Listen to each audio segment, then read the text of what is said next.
Olá, tudo bem com vocês? Vamos dar sequência à nossa aula de literatura sobre o realismo e hoje acrescentando o naturalismo. Os dois movimentos, eles são movimentos simultâneos e são movimentos de prosa. A parte da poesia, durante essa fase, é o chamado parnasianismo. Então, como essa poesia, ela é uma poesia desconecta do realismo, naturalismo, com relação às características, ela não tem os mesmos objetivos que o realismo, naturalismo, então a gente estuda ela de forma separada. Então, iremos ver o parnasianismo mais para frente, provavelmente no terceiro bimestre. O que vem a ser o realismo, naturalismo? Primeiro eu vou falar sobre o realismo e depois a gente vê o naturalismo, tá bom? O realismo foi um movimento artístico e literário surgido nas últimas décadas do século XIX na Europa, mais especificamente na França, em reação ao romantismo. Como eu sempre digo para vocês, um movimento sempre vem se sobrepor ao outro, porque os pensamentos mudam, né? Eles evoluem. Então não dava mais para ficar falando de natureza, de amor, de belezas, riquezas, vendo tantas coisas, tantas injustiças acontecendo eh, no Brasil e na Europa. Então a gente sempre estuda a Europa primeiro para depois chegarmos aqui. Então há aí uma mudança de pensamento, uma transição, né? E vai haver essa mudança de movimento também. Vamos para o realismo. Eu coloquei um mapa mental que depois você vai entender melhor esse mapa mental. As características do realismo, quais são? Aquilo que marca o movimento. Despreza a imaginação romântica, descreve a realidade, fala sobre o que está acontecendo de verdade.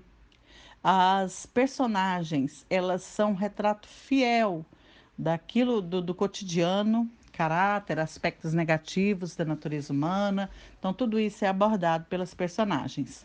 Gosto pelos os detalhes, lentidão na narrativa, principalmente quando se trata de Machado de Assis. Materialismo do amor, a mulher objeto de prazer e adultério, então não é mais aquela idealização, aquela mulher, aquela coisa perfeita, né, idealizada. A mulher aqui, ela vai ser mais tratada como um objeto de prazer. Mostra denúncias das injustiças sociais, né? Mostra a realidade dos fatos. Há o determinismo, o meio que vai determinar o homem, o seu comportamento, é a relação de causa e efeito. O realista procurava uma explicação lógica para as atitudes das personagens, considerando a soma de fatores que justificasse suas ações. Na literatura naturalista, que nós vamos ver também, dava-se mais ênfase ao instinto, ao meio ambiente, à hereditariedade como forças determinantes do comportamento do indivíduo. Então, no naturalismo, ele retrata assim as pessoas de uma forma bem mais animalesca, eu diria.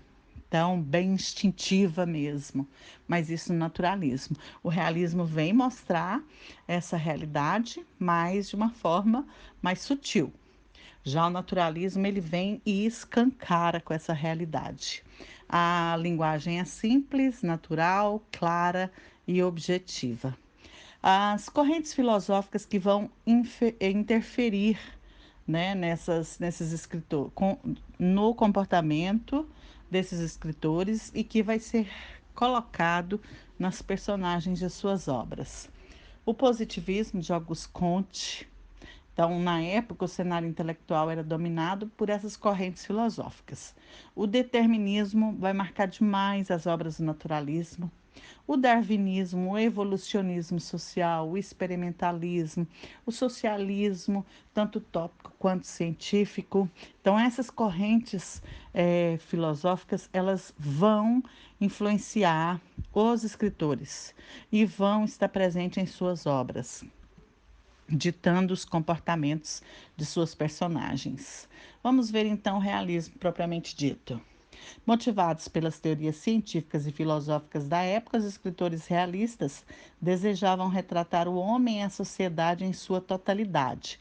Não bastava mostrar a face sonhadora ou idealizada da vida, como fizeram os românticos. Eles desejaram mostrar a face nunca antes revelada, a do cotidiano massacrante, o amor adúltero, a falsidade, o egoísmo humano, a impotência do homem comum diante dos poderosos. Então, tudo isso é o que os realistas quiseram colocar em suas obras. Em lugar do egocentrismo romântico, né, de só pensar em si, no seu sofrimento, nos seus amores, o que se verifica é um enorme interesse em descrever, analisar e até criticar a realidade. A visão subjetiva e parcial da realidade é substituída pela visão objetiva, sem distorções. Dessa forma, os realistas procuram apontar falhas, talvez como modo de estimular a mudança das instituições e dos comportamentos humanos. Em lugar de heróis, vão surgir aí pessoas comuns, cheias de problemas e de limitações, tal qual elas eram mesmo. E são até hoje, né? Então, como é que surge o realismo? O realismo ele nasce na Europa com a publicação do romance Madame de Bovary, de Gustave Flaubert, considerado pai do realismo, lá em 1857. A Madame de Bovary, que é o romance inaugural do realismo na Europa, foi um escândalo na época. Por quê? Qual era o enredo dessa obra tão importante? Emma é uma moça sonhadora que esperava encontrar um casamento, né? A grande realização da sua vida, porque elas eram moldadas para o casamento, mas ao desposar, né, ao se casar com Charles Bovary, desencanta-se rapidamente do casamento, acha medíocre aquele homem que ela escolheu, um cirurgião sem talento. E aí, as longas descrições de Flaubert, muito pormenorizadas, detalhadas mesmo, como é uma característica do realismo, em uma linguagem trabalhada, revelam então que a Emma, aquela moça que é a Madame de Bovary, em busca de algo que a interesse, o que a leva a jogos de sedução e ao adultério. Então, trata-se da dessacralização do casamento, enquanto encontro de almas, do amor romântico. Então, até para ir contra, né, aquela visão romântica do casamento, essa obra inaugural aí tenta dessacralizar o matrimônio. Em Portugal, logo saindo da França, a gente vai para Portugal. O movimento tem início em 1865, desculpa, alguns anos depois, com a questão Coimbra. Então, a questão Coimbra é algo importantíssimo. É necessário que vocês conheçam, entendam a questão Coimbra, porque ela é um marco do realismo português e ela é um marco do realismo, um dos principais. O que foi a questão Coimbra? É, em Portugal havia um grande escritor que se chamava Feliciano de Castilho, muito respeitado, era o papa da literatura. Então, todos os universitários e quem estava pleiteando ser um grande escritor um dia tinha que ter a bênção do Feliciano de Castilho. E aí, o Antero de Quental, contrariando essa tradição, né? Ele e seu grupo não leem na mesma cartilha do Feliciano de Castilho. E aí o Antero de Quental lança a sua obra, os seus folhetins, né, que eles escreviam muito, eram folhetins, e aí o Feliciano de Castilho se sente afrontado e acaba escrevendo um pós-fácil na obra do Ramalho Ortigão, criticando a poesia de Antero de Quental. E isso ele coloca a nova geração, que a nova geração carecia de bom senso e bom gosto. Então, o folhetim dele vai estar, a crítica dele vai estar direcionada a Antero de Quental, intitulada De Bom Senso e Bom Gosto. O Antero de Quental não gosta desse acontecimento e resolve responder em uma carta aberta em defesa da liberdade de expressão e da existência de uma nova escola. Ele vai criticar o Castilho, colocando que o Castilho já está ultrapassado, né, que deveria dar lugar ao novo. Então, o Castilho não responde, mas o Ramalho Ortigão, que era o seu braço direito, toma suas dores e convoca o Antero de Quental para um duelo. O Antero de Quental, que nunca tinha pego numa espada, né, no florete, acaba vencendo o duelo. E segue, vida que segue. A questão Coimbra apareceu em páginas e páginas da imprensa portuguesa, funcionando como um divisor de águas da literatura, pois o realismo tornou-se também a tendência estética vencedora a partir de então. Então, essa questão Coimbra é um marco importantíssimo no realismo português. Então, se eu for perguntar para você qual é o fator histórico do realismo, você irá colocar a questão Coimbra. Agora, que é marco inicial do realismo português. Agora, se eu perguntar em termos de obra, a obra será essa de Queiroz com O Crime do Padre Amaro, ok? Essa de Queiroz é um dos principais romancistas, ou melhor, romancistas do realismo português. A sua obra é composta por uma tríade importantíssima, que é O Crime do Padre Amaro, O Primo Basílio e Os Maias. Essa tríade aí é um marco para o realismo português. A partir da extinção do tráfico negreiro, o que acontece aqui no Brasil? Em 1850, acelera-se a decadência da economia cafeira no Brasil, começa a entrar em decadência, o país experimenta sua primeira crise depois da independência, o contexto social que sai que daí e se origina aliada à leitura de grandes mestres realistas europeus, como Stendhal, Balzac, Dickens e Victor Hugo, propiciaram o surgimento do realismo no Brasil. Então, há aí uma crise econômica no país, né, muitas mudanças, uma efervescência política que vai marcar aí também essa mudança de pensamento e comportamento. Assim, em 1881, a Luísa Azevedo publica O Mulato, seu primeiro romance naturalista brasileiro, e Machado de Assis publica Memórias Póstumas de Brás Cubas, que é o primeiro romance realista do Brasil. Então, se eu perguntar para você qual é a obra que é o marco inicial do realismo no Brasil, essa obra será Memórias Póstumas de Brás Cubas, de Machado de Assis, em 1881. Os principais nomes do realismo brasileiro são o Machado de Assis, que é o grande nome da literatura brasileira em todos os aspectos, e o angrense Raul Pompeia. O Raul Pompeia participou juntamente com Antero de Quental, lá daquele entreveiro que ele teve com o Castilho. E o Raul Pompeia, ele tinha uma desavença com o Antero de Quental. E eles brigam e na noite de Natal, Antero de Quental se suicida, infelizmente. Machado de Assis foi o principal escritor e introdutor do realismo no Brasil, com a publicação de Memórias Póstumas de Brás Cubas. Este romance é posto ao lado de todas as suas produções posteriores. Quincas Borba, Dom Casmurro muito bom, é a história da Capitu e do Bentinho, Esaú e Jacó e o Memorial de Aires. Ortodoxalmente conhecidas como pertencentes à sua segunda fase, em que nota-se os traços de pessimismo e ironia de Machado de Assis.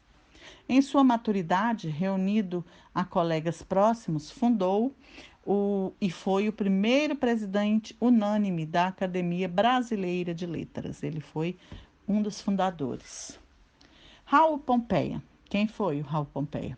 Morreu prematuramente, como eu disse, deixando poucas obras. Seu romance principal, O Ateneu, publicada em 1888, escrita em primeira pessoa e versa sobre as memórias de Sérgio, que recorda o período adolescente em que ele esteve no colégio interno. Já adulto, o narrador-personagem rebela-se pela incapacidade de modificar o passado ou de reagir de outra forma. Cada personagem é um tipo social, uma caricatura, desde o diretor Aristarco, cujo interesse único era o lucro, e ele torturava muito todos os estudantes, principalmente o Franco, que era um menino esquecido pelos pais e que não pagavam o colégio. Então ele sofria perseguições de alunos e de mestres. E o Sérgio também, que é o personagem principal da obra O Ateneu. As técnicas narrativas de Pompeia aproximam a forma do texto da mesma da lembrança. É esfumaçada, incerta, interrompida, ao mesmo tempo que a linguagem também é muito expressiva. Alguns críticos consideram haver traços do impressionismo e do expressionismo nessa obra. No entanto, a grande novidade é a presença da homoafetividade nas novas relações que a vida no colégio desdobra. Então, o que, que vai aparecer aí?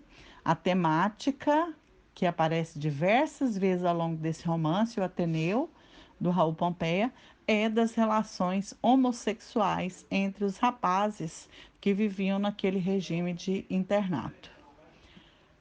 Então, aqui a gente fecha o realismo. Vamos agora para o naturalismo, né? Então, o que vem a ser o naturalismo? Ele é um movimento que ele acontece um pouco depois do realismo, mas eles acontecem simultaneamente, na verdade. Os dois andam juntos. O realismo vem e mostra a realidade, o naturalismo vem e escancara com essa realidade. Então, o naturalismo ele surge na Europa em meados do século XIX. O marco inicial dele lá na Europa, na França, é o romance Thérèse Raquin, do Émile Zola, em 1867. E no Brasil, o marco inicial foi a publicação de O Mulato, de Aloysio Azevedo, publicada em 1881, juntamente com a obra inaugural do realismo, Memórias Póstumas de Brás Cubas, do Machado de Assis. Então, o realismo e o naturalismo negam a fuga da realidade comum no romantismo, apontam falhas, propõem mudanças de comportamentos humanos e das instituições e substituem os heróis por pessoas limitadas e comuns. Assim, ambos sugerem a representação fiel da realidade. Quais são as características do naturalismo? É o realismo exagerado, linguagem simples, harmonia e clareza na composição, uso de regionalismos, demonstração de detalhes, impessoalidade. Ser humano é mostrado como um animal, é a chamada zoomorfização, personagens patológicas, doentias, sensualismo e erotismo, objetivismo científico, determinismo, o meio é que vai determinar o comportamento humano e o engajamento social. O principal nome do naturalismo será o Aloysio Azevedo e diferencia-se dos outros dois, do Raul Pompeia e do Machado de Assis, por sua estética de tendência naturalista. Corrente literária fundada pelo francês Émile Zola, que, embora se assemelhe ao realismo e intente uma visão objetiva da realidade, tem características próprias. Por quê? No naturalismo prevalecem as descrições animalescas da personalidade humana, a abordagem patológica das personagens, a ênfase nos instintos, perversões e comportamentos sexuais, bem como a explicação dos fatos apoiada no determinismo científico. É o caso das obras Casa de Pensão e O Cortiço, célebres produções de Azevedo. O Cortiço, então, é o maior representante dessa fase. Um exemplo, para você ter um exemplo do quanto eles aproximam o comportamento humano ao comportamento de animais, na obra O Cortiço, Luiz Azevedo narra o amanhecer no cortiço da seguinte forma: a caracterização de homens e mulheres como machos e fêmeas aglomerados num zum-zum, molhando o pelo, bem como a escolha dos verbos fossando e fungando, e as crianças se despachando ali mesmo, sem uso das latrinas. Remete ao comportamento humano, o comportamento humano relacionado às excrescências, elemento natural que nos aproxima da vida animal. Então, característica bem marcante do naturalismo é essa, a chamada zoomorfização, uma figura de linguagem de concepção naturalista, ok? Para fechar, coloquei aqui um mapa mental sobre o naturalismo, mas apenas a parte do Brasil mesmo. Não está citada aí a obra inaugural da França, tá bom? E por hoje é só. Espero que vocês tenham entendido e na próxima aula a gente dá sequência. Um abraço a todos. Qualquer dúvida, me procure.